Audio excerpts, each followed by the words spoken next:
Greetings from Minneapolis, United States, North America, Earth. I'm Luther Krueger, and I was infected with the solar cooking virus in 2004. I've been collecting solar cookers and the stories about and behind them for 2 decades. I have learned a lot. I would like to start my presentation with a pop quiz. You will not be graded, but you may be tested insofar as your grasp of the history of solar cooking is concerned. So who said this and when? We can ask why more solar cookers are not used in the less developed areas. This may sound familiar. Was it said recently? Where? The answer is J.E. Hobson, and he said it in 1955. In many endeavors, there truly is nothing new under the sun, and frustration over the adoption of solar energy for beneficial uses, perhaps especially solar cooking, has been expressed for at least 70 years. Along with the 90 cookers I've collected since 2004, I've also collected more than a dozen conference proceedings, and without fail, exasperation is often expressed. We are thankful that this conference and others have been assembled to eliminate that frustration by sharing the best practices related to promoting solar cookers in ways that infect people with the solar cooking virus. Adoption.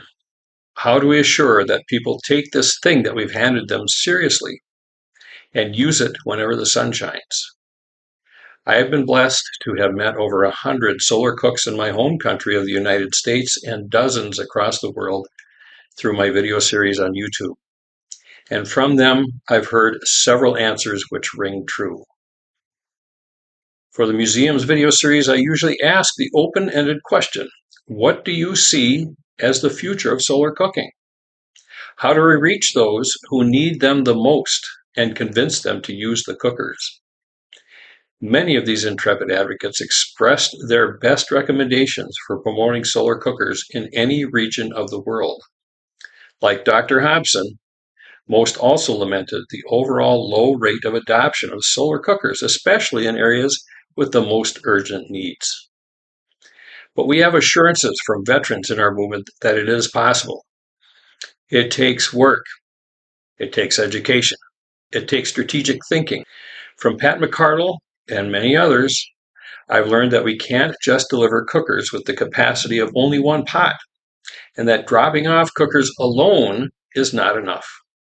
It is necessary, but not sufficient.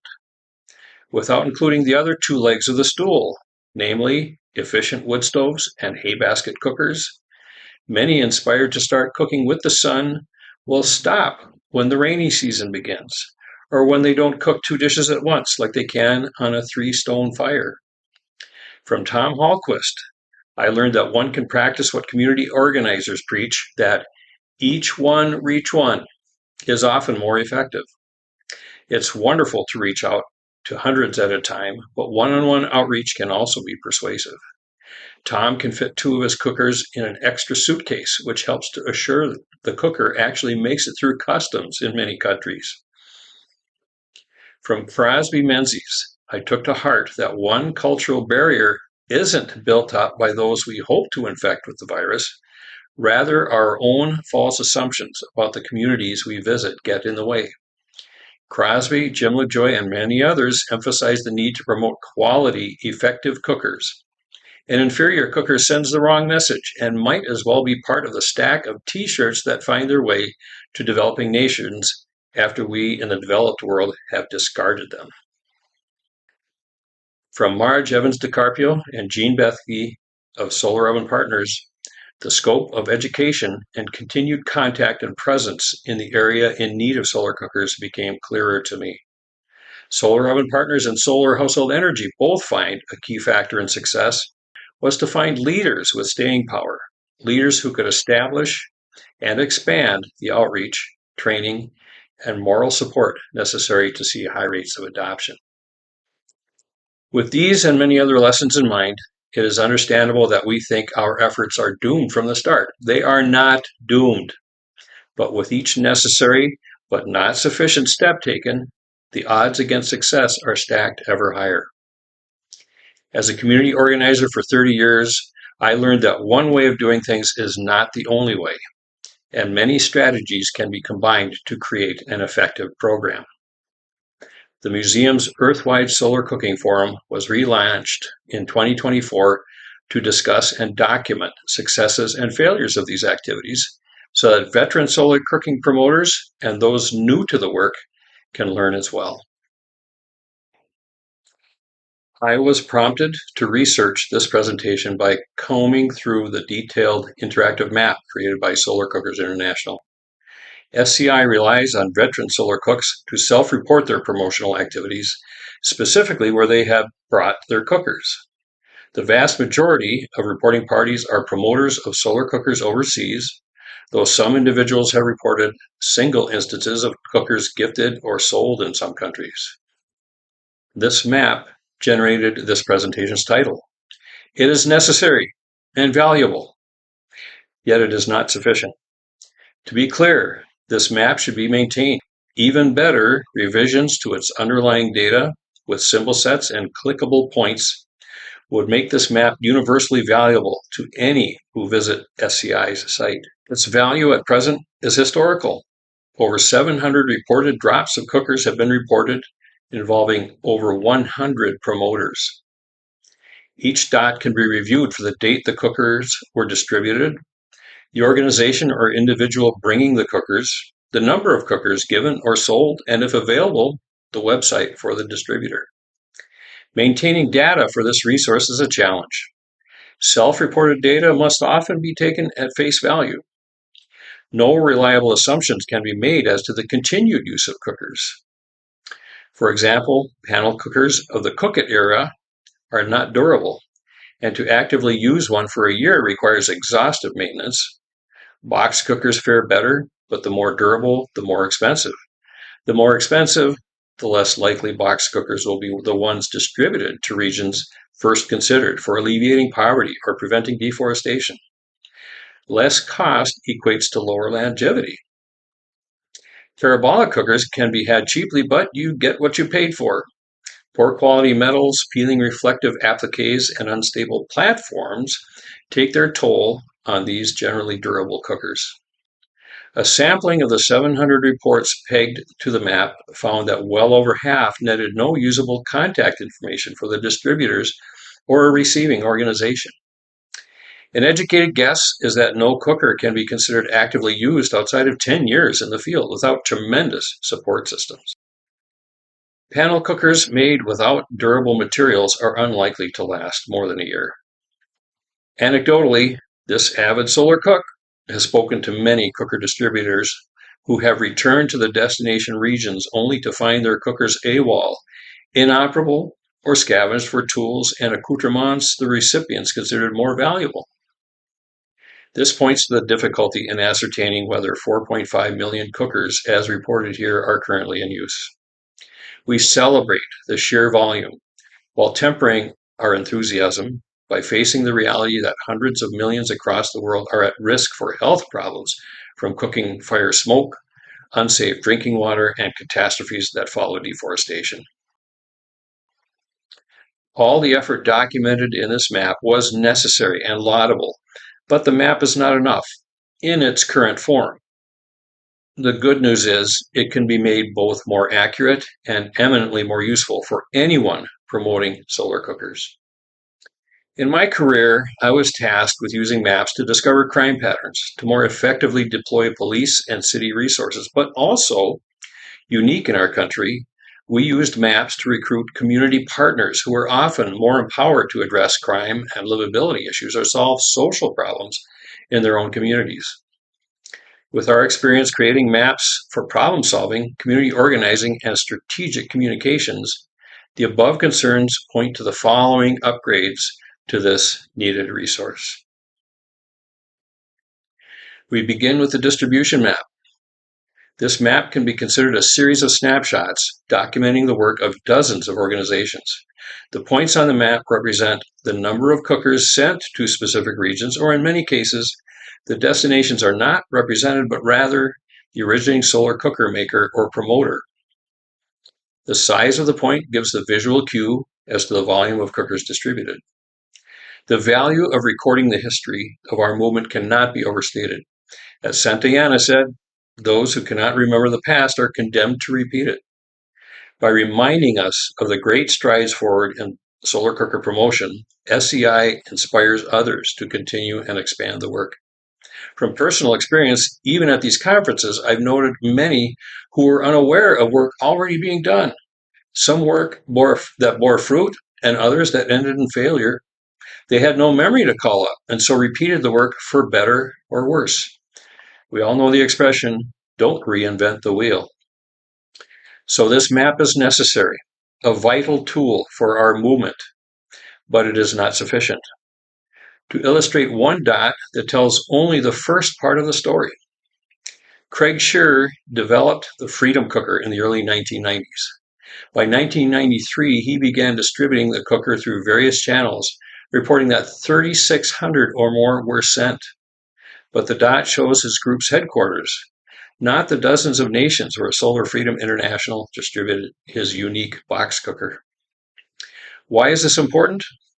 Because an effective, durable cooker was made and distributed, and credit should be given where credit is due.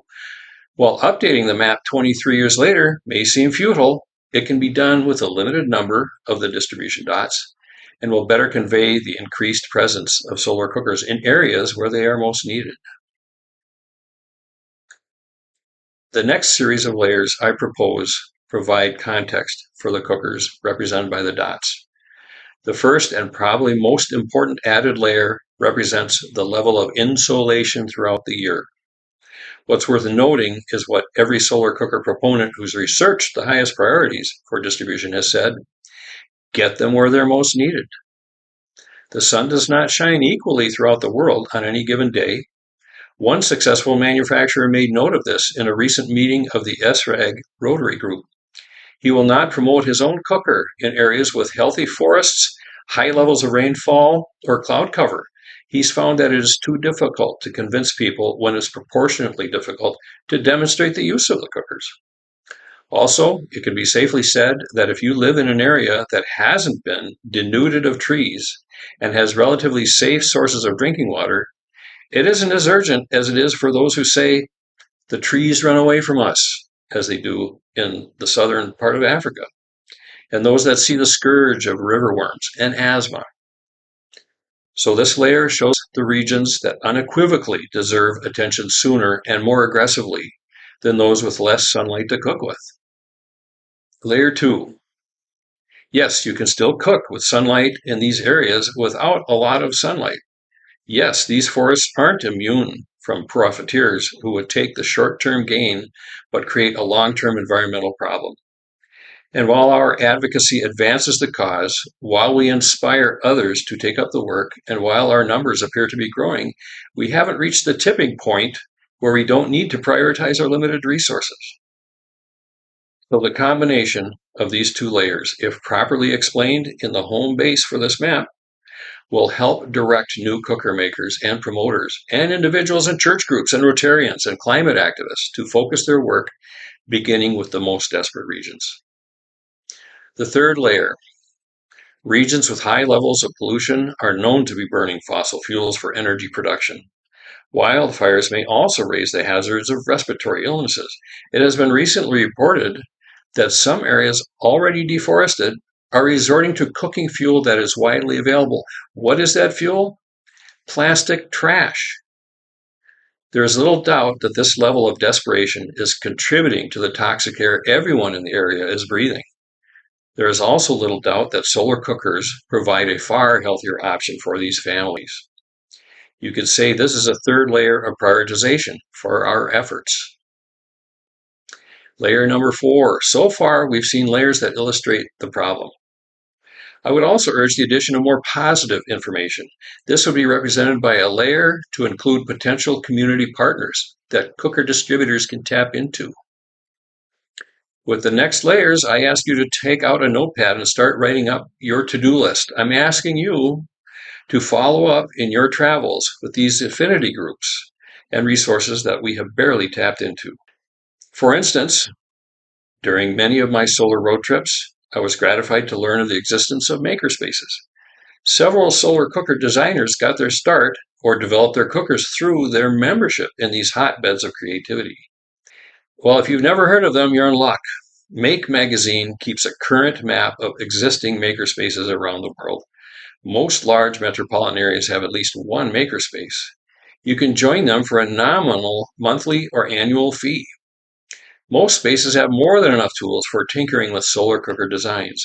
Most provide classes in the tools and crafts that their members partake of. All too often during my travels to meet solar cooks, a story starts with great promise but ends in disappointment. A key factor was uncommitted leadership in the region where cookers were shipped. Perhaps leaders can be found or mentored through these affinity groups. Some final thoughts. I don't need to remind everyone who's made it here to Marseille, whether in person or online, about the many problems in the world which motivate us to promote solar cooking. There is a level of desperation that needs to be conveyed to new cooker makers and promoters and is covered well in other presentations. This particular news story from February 2025 was like a stab to the heart for me. Here we see a dire situation in Kenya, previously referred to. Kenya is a nation that has welcomed the promotion of solar cooking to a higher degree than most countries. But the interests of charcoal makers and purveyors of expensive liquid propane subscriptions had driven many to cook with the most readily available fuel source, plastic trash. This is my firm opinion, and it is not shared by all those I've visited, but some, such as David Chalker, who successfully eliminated plastic from his hybrid cookers. Alain Biba started with the premise that his cookers should endure and be produced without reliance on plastic parts. I would like to live to see the day when we phase out the use of plastics in the cookers that we promote. There may be a way to find more sustainably recyclable materials that are inert relative to the potential harms that comes from their mining and production, and certainly far less risky to use than plastics. I would suggest a task force be formed to find ways to repurpose the other trash that would supply the local production of aluminum reflectors for solar cookers. This could be a cottage industry, as we call it here in the developed world, and it would displace the need for the plastic byproducts of petroleum. The skills required for this are not much greater than the simple repurposing of plastics, as detailed by my forum guest, Marco Bernardo. He focuses on cleaning up plastic trash on the beach and molds it into more permanent, useful items. It's still plastic. One reason I am pushing partnerships with makerspaces is that the maker ethos also refuses to accept limits on our creativity. My years as a community organizer led me to believe that limited resources can be overcome. And often, the limitation is illusory. The material that is needed is available. We just don't see it. Chris Hackett, legendary of the all-too-short-lived Madagascar Institute, a makerspace in New York City, coined the term obtainium. His observation is that obtainium is the most common element known to man. Aluminum from trashed beverage cans is abundant, and simple personal volume smelter plans are available online. Why not include this with an advanced education piece to supplement our integrated cooking toolbox? I'm not deluded into thinking that this can happen overnight, and I reluctantly agree that the economics of solar cooker manufacturing make plastics the quick, inexpensive choice, especially for the very useful and power-reflective panel cookers that are increasingly present in refugee camps, areas of conflict, disaster zones, and remote areas. This is necessary, but it is not sufficient to meet the challenges of the future. I just believe that the handwriting is on the wall, and we would do well to heed the warnings. These days, many municipalities, provinces, and even countries are restricting the manufacture and use of plastics, not just single-use items. Those of you who visited with me about your solar journeys know that I'm happy to continue these conversations and that I don't shy away from tough subjects. I just find that progress is made more quickly when we challenge assumptions while moving forward with improved tools at our disposal and a spirit of healthy debate concerning the opportunities before us. Thank you.